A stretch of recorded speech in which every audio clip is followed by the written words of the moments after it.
കഴിഞ്ഞിട്ട് ഒരു IAS officer തന്റെ പാഷൻ തേടിപ്പോയ ഒരു കഥയാണ് നമ്മളിപ്പോൾ കേൾക്കാൻ പോകുന്നത്. ഞാൻ ഈ മീൻ കൊണ്ടുവരുന്നുണ്ട് അവരെന്നെ വിളിക്കുക മീമിക്കാന്ന്. കോസ്റ്റ് കുറച്ച് കൂടും. ആ കോസ്റ്റിനേക്കാൾ പ്രധാനം ഞാൻ നോക്കല് വരുന്ന ആളുടെയും എന്റെയും ഹെൽത്ത് ആണ് കൂടുതൽ നോക്കുന്നത്. സിവിൽ സപ്ലൈസ് ഡയറക്ടർ ആയിരുന്നു, സപ്ലൈകോയില് GM ആയിരുന്നു, പിന്നീട് 2 കൊല്ലം MD ആയിരുന്നു, പിന്നെ ഗവൺമെന്റ് സെക്രട്ടറി ആയിരുന്നു. ഞാൻ വളരെ എൻഗേജ്ഡ് ആണ്. ഇപ്പം എനിക്ക് ഇഷ്ടമുള്ള മാത്രം ഞാൻ ചെയ്യുന്നത് റിട്ടയർ ചെയ്ത്. നമ്മൾ വാങ്ങുന്ന മാർക്കറ്റിൽ നിന്ന് വാങ്ങുന്ന ആട്ട അധികവും സോഡിയം ബെൻസോയേറ്റ് ഇട്ട് നിറച്ചിരിക്കുകയാണ്. 6 മാസം അത് കേടുവരില്ല. ഞാൻ ഇന്ന ബ്രാൻഡ് എന്ന് പറയുന്നില്ല, ഏറ്റവും പോപ്പുലർ ആയിട്ടുള്ള ബ്രാൻഡിൽ ഏറ്റവും കൂടുതലുണ്ട്. മനസ്സിലായി. ഒരു IAS ഓഫീസർ എന്ന് പറയുമ്പോൾ നമ്മുടെ മുൻപിൽ വരുന്ന ഒരു രൂപം ടിപ്പ് ടോപ്പായിട്ട് ഡ്രസ്സൊക്കെ ചെയ്ത് കാറിൽ നിന്നൊക്കെ ഇറങ്ങി വരുന്ന ഒരു രൂപമായിരിക്കും. എന്നാൽ റിട്ടയർമെന്റ് കഴിഞ്ഞിട്ട് ഒരു IAS ഓഫീസർ തന്റെ പാഷൻ തേടിപ്പോയ ഒരു കഥയാണ് നമ്മളിപ്പോൾ കേൾക്കാൻ പോകുന്നത്. ആ IAS ഓഫീസറെയാണ് നമ്മളിപ്പോൾ കാണാൻ പോകുന്നത്.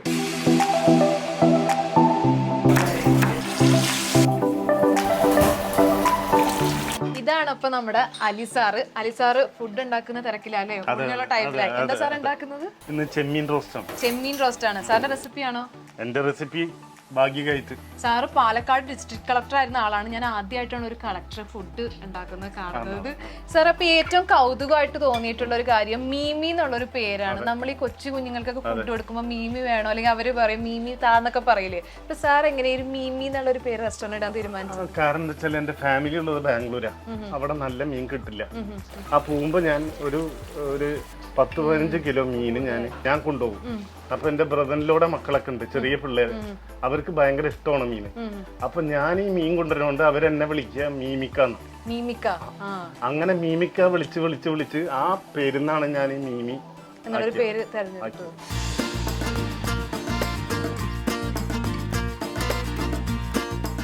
ഒരുപാട് റെസ്റ്റോറന്റുകൾ കൊച്ചിയിലുണ്ടെന്ന് അറിയാം. എന്തൊക്കെ ഫീച്ചേഴ്സ് കൊണ്ടാണ് നമ്മളുടെ മീമി യൂണീക്ക് ആയിട്ട് മാറുന്നതിനും? ഞാൻ എന്റെ ബോർഡ് തന്നെ ഓർഗാനിക് കിച്ചൺ എന്നാണ്. ഞാൻ സിവിൽ സപ്ലൈസില് ഏകദേശം 10 കൊല്ലത്തോളം എനിക്ക് ട്രാക്ക് ഉണ്ട്. സിവിൽ സപ്ലൈസ് ഡയറക്ടർ ആയിരുന്നു, സപ്ലൈകോയില് GM ആയിരുന്നു, പിന്നീട് 2 കൊല്ലം MD ആയിരുന്നു, പിന്നെ ഗവൺമെന്റ് സെക്രട്ടറി ആയിരുന്നു. അങ്ങനെ എനിക്ക് ഭയങ്കര ഈ സോഴ്സിങ്ങിനോട് എനിക്ക് താല്പര്യമാണ്. അങ്ങനെ ഞാൻ പേഴ്സണലി ചൂസ് ചെയ്തിട്ടുള്ള സാധനങ്ങളാണ് എല്ലാ സ്പൈസസും. വയനാടൻ മഞ്ഞൾ ഏറ്റവും കൂടുതൽ കുർക്കിൻ കണ്ടന്റ് ഉള്ള സാധനം. തലശ്ശേരി ബോർഡിൽ നിന്നുള്ള വെറൈറ്റിയാണ് ഞാൻ സോഴ്സ് ചെയ്യല്. അതുപോലെ തന്നെ വെളിച്ചെണ്ണ ഏറ്റവും കൂടുതൽ അഡൾട്രേഷൻ ഉള്ള സാധനമാണ്. അതിൽ സൾഫറിന്റെ കണ്ടന്റ് ഭയങ്കരമായിട്ട് ഇടും, ഈ കൊപ്രയുടെ ലൈഫ് കൂട്ടാൻ വേണ്ടി. ആ കൊപ്രയുടെ ലൈഫ് കൂടുമ്പോൾ അത് കഴിക്കുന്ന ആളുടെ ലൈഫ് കുറയുക. ഞാൻ അതിനു വേണ്ടി ഇവിടെ ആലപ്പുഴയിലുള്ളൊരു ഫാമർ പ്രൊഡ്യൂസർ ഓർഗനൈസേഷൻ ഉണ്ട്, FPO, ഓണാട്ടുകര സൊസൈറ്റി. അവരുടെ മെമ്പേഴ്സിന്റെ തേങ്ങ മാത്രം അവരുടെ ഫാക്ടറി പ്രൊമൈസസിൽ ഉണക്കി അവർ തന്നെ ചക്കിലാട്ടി ആ സാധനമാണ് ഞാൻ ഉപയോഗിക്കുന്നത്. ഇത്തിരി വില കൂടിയാലും ഞാൻ എൻ്റെ കസ്റ്റമറിനോട് ഞാൻ 100% നീതി പാലിക്കുകയാണ്. സാറിന്റെ ഒരു കരിയർ എങ്ങനെയായിരുന്നു? നമ്മൾ ഡിസ്ട്രിക്ട് കളക്ടർ ആയിരുന്നു അറിയാം. ഞാൻ ആദ്യം ആകാശവാണിയിൽ ട്രാൻസ്മിഷൻ എക്സിക്യൂട്ടീവ് ആയിരുന്നു, പ്രോഗ്രാം അസിസ്റ്റന്റും ആയിരുന്നു.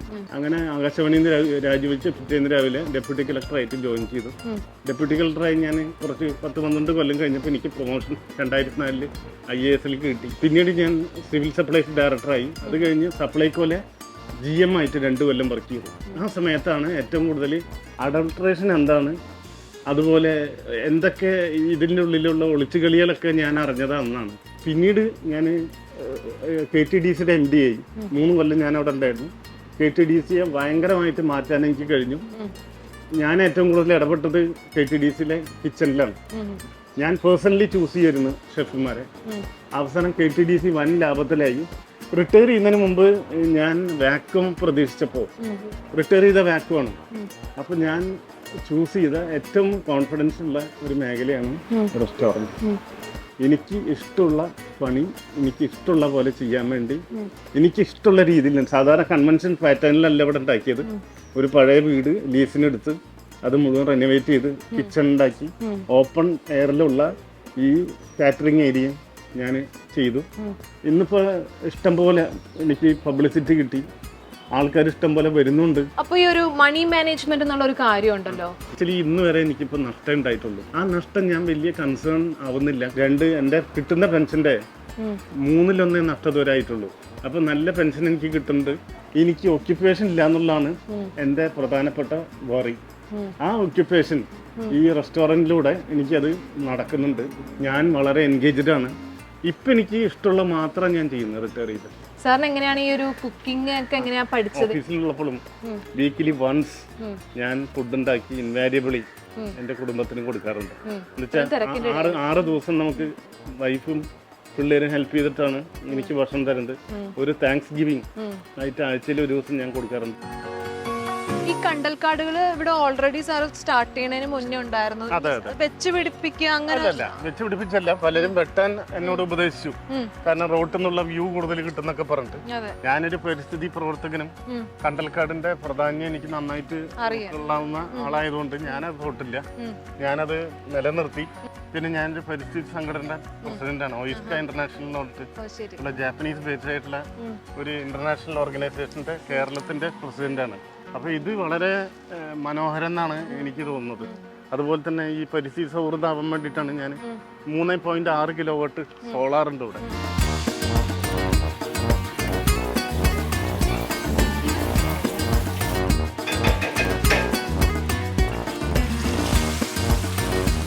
സാർ ഇപ്പൊ ഇതാണല്ലേ നല്ല ഓണാട്ടുകര വെളിച്ചെണ്ണ പൊരിച്ചെടുക്കുന്ന മീൻ. ഫിഷാണിത്?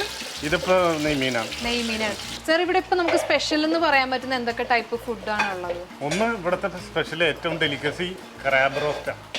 മത്തി ഞങ്ങൾ നല്ല നെയ്മത്തി ഫ്രഷ് ആയിട്ട് കൊണ്ടുവരും. ബീഫ് റോസ്റ്റാണ് ഞങ്ങളുടെ പ്രത്യേകത. ഇവിടെ ബീഫ് റോസ്റ്റ് ഉണ്ടായിക്കൊണ്ടിരിക്കുകയാണ്. ബീഫൊക്കെ എടുക്കുന്നത്? ബീഫ് എടുക്കുന്നത് അത് കാട്ടില് വളർത്തിയിട്ട് 6 മാസം കഴിഞ്ഞ് കട്ട് ചെയ്യുന്ന ബീഫാണ് ഞങ്ങൾ എടുക്കുന്നത്. ആ ബീഫിന് ഇത്തിരി വ്യത്യാസമുണ്ട് ടേസ്റ്റ്. അലിസാറിന്റെ റെസ്റ്റോറന്റിലെ ഉച്ചയൂണിന്റെ സമയമാണ്. നമുക്കും ഒരു സദ്യക്കുള്ള സാധനങ്ങളുണ്ട്. കഴിച്ചു നോക്കുക.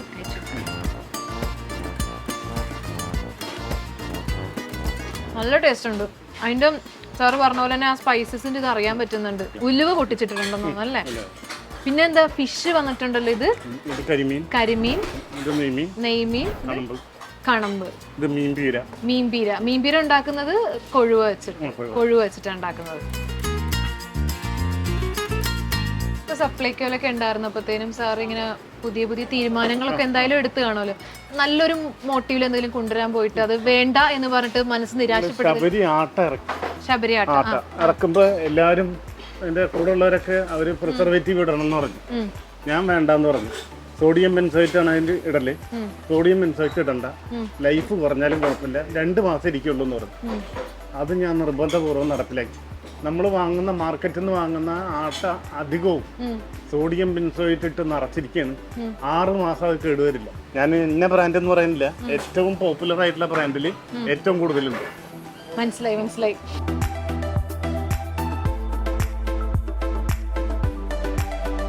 ഒരുപാട് സന്തോഷത്തോടു കൂടിയാണ് ഇവിടെ നിന്ന് പോകുന്നത്. കാരണം ഇവിടെ വന്നു കഴിഞ്ഞപ്പോൾ സാറിനെ പരിചയപ്പെടാൻ പറ്റിയാലും ഒരുപാട് കാര്യങ്ങൾ, പുതിയ അറിവുകൾ നമുക്ക് കിട്ടി. അതുപോലെ തന്നെ നല്ല ഫ്രഷ് ഫുഡ് കഴിക്കാൻ പറ്റി, സാറിൻ്റെ കൂടെ ഇരുന്ന് കഴിക്കാൻ പറ്റി.